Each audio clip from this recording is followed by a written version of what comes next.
ونؤمن به ونتوكل عليه ونعوذ بالله من شرور أنفسنا ومن سيئات أعمالنا من يهده الله فلا مضل له ومن يضلل فلا هادي له ونشهد أن لا إله إلا الله وحده لا شريك له ونشهد أن سيدنا ومولانا محمدا عبده ورسوله. طلب عزیز، یہ بات آپ کو سمجھنا چاہیے، اپنے ذہن اور دماغ میں رکھنا چاہیے کہ ہمارے مدارس اسلامیہ دنیا کی کالج اور یونیورسٹیوں کی طرح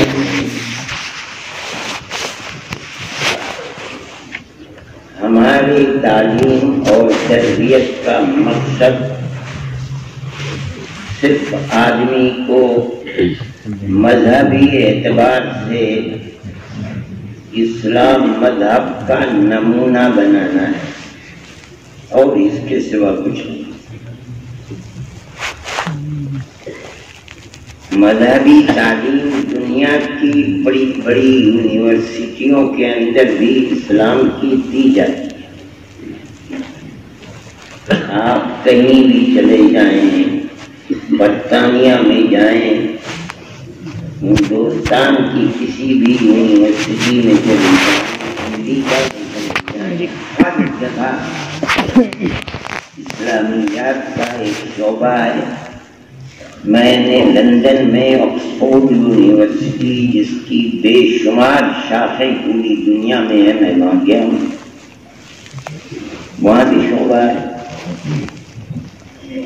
دنیا میں کسی شخص کو اس سے اختلاف نہیں ہے، اسلام پڑھایا جاتا ہے، پڑھایا جاتا ہے۔ اگر کسی کو اختلاف ہے تو وہ مدارس اسلامیہ سے ہے صرف، اور وہ صرف اس لیے ہے کہ مدارس اسلامیہ میں تعلیم کے ساتھ اسلامی تربیت دی جاتی ہے، وہاں تربیت اسلامی نہیں ہے، کسی کو کوئی اختلاف نہیں۔ العلم دانستن وہاں، ہمارے یہاں نہیں ہے۔ ہمارے یہاں تو تعلیم بغیر اسلامی تربیت کے بیکار سمجھی جاتی ہے۔ اس کے سوال ہے، کل قیامت کے دن سوال، اس کے باوجود کہ ساری دنیا میں مدارس اسلامیہ کانٹے کی طرح چلتے ہیں، دیکھیں مدارس موجود ہے جو ہمارے اکابر نے مدارس کے لیے طریقہ کار متعین کیا ہے کہ ہم کسی گورنمنٹ کا 2 پیسے کا بھی احسان نہیں کریں گے۔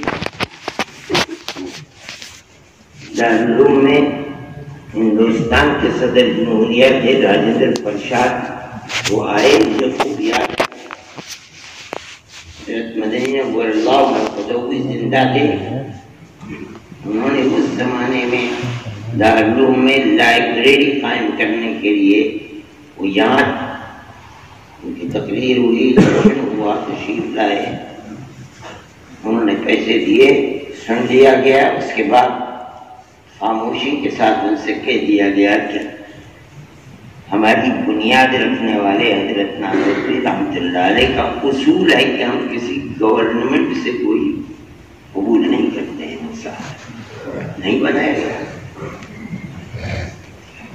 ایک ایسی چیز دارالعلوم اور مدارس اسلامیہ کے لیے ایک راہ عمل ہے کہ چاہے گورنمنٹ برطانیہ ہو، چاہے کانگریس کی گورنمنٹ ہو، چاہے کسی اور پارٹی کی گورنمنٹ ہو، مدارس اپنی جگہ کے اوپر قائم ہیں، چل رہے ہیں۔ اگر نقصان پہنچ سکتا ہے ان کو چیز ہی کو سمجھانے کے لیے کہ آپ کے اپنے کردار سے پہنچ سکتا ہے، نقصان سے پہنچ سکتا ہے، اور اس کا خطرہ ہے کہ خدا نخواستہ کہیں دروازے بند نہ ہو جائے، خدا نخواستہ تو فوراً بربادی ہے اس شخص کے لیے کہ جو اپنی مادر علمی کے ساتھ رہتا ہے اور رہ کر جو اس کی بربادی کے لیے کام کرتا ہے، وہ مر جائے تو چاہے زندگی اچھی نہیں ہو۔ کیوں کرتے ہو ایسے کام؟ مصیبت کیا تمہارے اوپر پڑی ہوئی ہے؟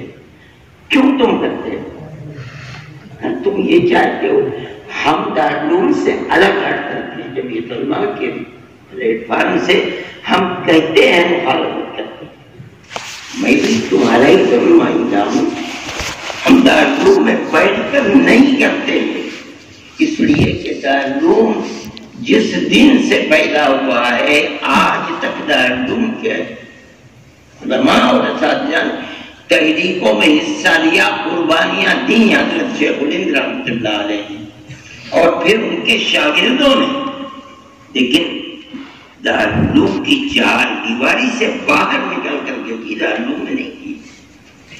اور اگر انہیں یہ خطرہ محسوس ہوا کہ میں سر سے پیر تک اس تحریک کا شکار ہوں اور میری وجہ سے دارالعلوم کو نقصان پہنچے، دارالعلوم چھوڑ کر کے باہر چلے گئے۔ بڑی عجیب و غریب بات ہے کہ آج گورنمنٹ کا معاملہ ہم سے کہہ رہا ہے کہ دارالعلوم کو بند کرو۔ بھائی کیوں بند کرو؟ کہتے ہیں کہ اسٹرائک ہو، احتجاج ہوا ہے۔ ہمارا ماننا یہ ہے کہ اسکول اور کالج کے طلباء کے اندر اپنے اساتذہ کی کوئی قدر و قیمت نہیں ہوتی، روز پٹتے رہتے ہیں، مارتے رہتے ہیں۔ ہمارا ماننا یہ ہے کہ ہمارا طالب علم یہی میں پٹتا ہے، جوان آدمی ہو سکتا ہے، اس کی اولاد بھی ہو، لیکن وہ اپنے لیے پٹنے کو استاد سے اپنے لیے سعادت سمجھتا ہے، وہاں نہیں ہوتا ایسا۔ آپ کوئی ایسا کام کریں کہ خدا نخواستہ دارالعلوم کے دروازے بند کرنے کا تحفہ ہے تمہاری زندگی کے اوپر، یہ کہتے ہیں۔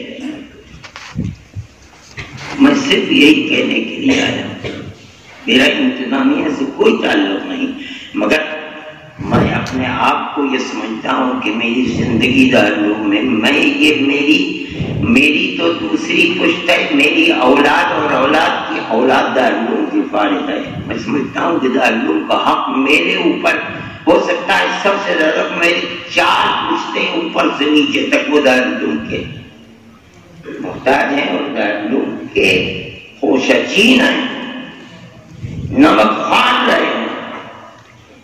میں اس لیے آپ کو سمجھاتا ہوں، آپ نکلنے کے بعد جو جی چاہے کیجیے، آپ اچھا کریں گے تو عند اللہ آپ کو اس کا بدلہ ملے گا، برا کریں گے اس کا بدلہ ملے گا۔ لیکن دارالعلوم میں رہتے ہوئے دارالعلوم مدارس اسلامیہ عربیہ کے لیے آپ کوئی چیلنج بن جائے ان کے وجود کے لیے، یہ آپ کے لیے پوری امت کے لیے بربادی ہے اور آپ اس کا سبب بنیں گے۔ دارالعلوم کو خدا نخواستہ خاکم بدان اجاڑا جا سکتا ہے، اب وہ کوئی مائی کا دال نہیں ہے قاسم نانوتوی جو دارالعلوم کو بنا دے گا، اور اس کے اجاڑنے کے لیے دارالعلوم کے نمک خوار طالب علم سبب بنے، ڈوب مرے نینجا کر کے برباد ہو جائے۔ میرے بھائی آپ اپنے آپ کے اندر شعور پیدا کریں، دنیا کو دیکھیے، دنیا کا حال اسلام کس طرح چکی کے پاٹ کے اندر ہے، آپ اس کو سمجھیے۔ دارالعلوم دیوبند وہ مرکزی جگہ ہے کہ دنیا میں کہیں چلے جاؤ، امریکہ میں چلے جاؤ، یورپ میں چلے جاؤ، سوئٹزرلینڈ میں چلے جاؤ، دنیا کے چھوٹے چھوٹے ملکوں میں چلے جاؤ، دارالعلوم کے فضلاء ہیں جو کام کر رہے ہیں۔ کوئی دنیا کی طاقت ایسی نہیں ہے جو عیسائیت کے مقابلے کے اندر مسجدوں میں اذان دلوا سکے، اگر ہے تو دارالعلوم دیوبند ہے۔ کسی کی اولاد ہو، اولاد کی اولاد ہو، سارے جہان کے اندر کا کیا ارے اللہ کے بندو اس دروازے کو بند کرنا چاہتے ہو صرف اس لیے کہ تم ساتھ دو گے اور احتجاج کرو گے. احتجاج یہ زمانہ ایسا ہے کہ اس میں احتجاج گورنمنٹ برداشت نہیں کرتی. آپ بھی اس زمانے کو نکال دیجئے. سیاسی جماعتیں ہیں یہ سوچ رہی ہیں کہ بھئی آئے ہر وقت نکل بھی جائے. آپ کیوں نہیں سوچتے ہیں اساتذہ کیا مر گئے ان سے کیوں نہیں مشورہ دیتے ہو؟ مدرسے کے ذمہ داروں سے کیوں نہیں مشورہ دیتے ہو؟ جو تمہارا جی چاہے گا تم وہ کرو گے. آگ لگ جائے مجھے خدا کا خاصہ ہے مدرسے کے دروازے آج چھٹی دلوا دی جو کہ مدرسے کو بند کر دو. ارے بھائی 5000 طالب علم جائے گا، ایک ایک کمرے کو خالی کرا دیا جائے گا. یاد رکھیے گا پھر کہاں جائیں گے آپ؟ 5000 طالب علم جا کر کے رہ جائے گا. کتنے غریب طلباء ہیں جن کے پاس گھر جانے کے لیے پیسہ بھی نہیں ہے. اور اگر درمیان میں حوادث اور واقعات الٹ گئے ان کی ذمہ داری کون لے گا؟ کیوں ایسا تھا؟ مجھے بڑی خوشی ہے کہ دورے کے طلبا میں نے سنا کہ انہوں نے بیٹھ کر یہ طے کیا ہے کہ ہم اس طرح کی تحریک میں ساتھ مجھے اپنے خدا کو اپنے سامنے رکھ کر ہاتھ اٹھا کر عہد کرو کہ ہمیں کسی تحریک میں حصہ نہیں لینا. انشاءاللہ. میں کہتا ہوں نور کے لیے وبال کرتا ہے کوئی کرتا ہے جائے چولہے بھاڑ میں. اگر اس کے باوجود بھی اس بدبخت کی سمجھ میں بات نہیں آتی ہم کہتے ہیں جائے دارالعلوم سے باہر جو جی چاہے کرے ہمارا کوئی مسئلہ نہیں. ہم دارالعلوم میں رہتے ہوئے ہماری زندگی میں دارالعلوم کے دروازے کو خدا نہ خواستہ بند کیا جائے اور ہم خاموش بیٹھے رہے ہم نہیں چاہتے. بس میں کوئی لمبی بات نہیں کہنا چاہتا ہوں، میرا تو کوئی پروگرام بھی نہیں تھا، لیکن میں ان حالات سے متاثر ہو کر آپ کے سامنے آ گیا. حضرت محترم صاحب بیٹھے ہوئے ہیں دوسرے طرف میں وہ بات کریں گے. میں آپ کو کہتا ہوں بحیثیت خادم کے اور آپ کے ایک نااہل بے علم استاد کے حیثیت خدا نہ دارالعلوم کے حق کو پہچانو. مدارس اسلامیہ دروازوں کو بند نہ کرو، خود مت بنو. اور اس چیز کا عہد تم نے کیا اگر کوئی کرتا ہے غریبان میں ہاتھ ڈال کے دھکا دو اس کو کہ نہیں کرنے دیں گے انشاءاللہ. اس لیے کہ دارالعلوم کے تم محافظ ہو، تمہارے ہر ایک کے کاندھے کے اوپر ذمہ داری ہے اور اس ذمہ داری کو سمجھو. اگر نہیں سمجھتے تو تمہارے لیے تمہیں زندہ رہنے کا کوئی حق نہیں. کل کو کیا منہ دکھلا ہو گیا کیا منہ دکھلا ہو گیا شیخ ولی کو؟ کیسے تمہاری زندگی گزرے گی؟ ان کی امانت تھی، تم نے ان کی امانت کا احترام نہیں کیا اور دروازوں کو بند کر دیا. خدا نہ خواستہ. میرے بھائی سمجھو اپنے آپ کو تم کون ہو اور کس لیے اللہ نے تمہیں منتخب کیا ہے. اس چیز کو سوچ سمجھ کر اپنے قدم کو بڑھاؤ. کچھ نہیں ہوگا، کچھ نہیں ہوگا. میں نے حضرات سے کہا ہے آج کمیشنر ڈی آئی جی بھی تھے، ایس ایس پی بھی تھے، کلکٹر بھی تھے. میں نے کہا ہے کہ وہ کہتے ہیں بند کر دو. آپ کہیں ہم ذمہ داری 100% لیتے ہیں، ہمارے یہاں کوئی پتہ نہیں کھڑکے گا، ہم بند نہیں کریں گے انشاءاللہ. ہم اپنے 5000 طلبہ کو بے سہارا چھوڑ دیں کہ جاؤ بھٹکو گرو پڑو مرو. یہ ہمارے اوپر ایک ذمہ داری ہم کیسے چھوڑ دیں گے؟ کہاں نہیں دیں گے ہم طلبہ؟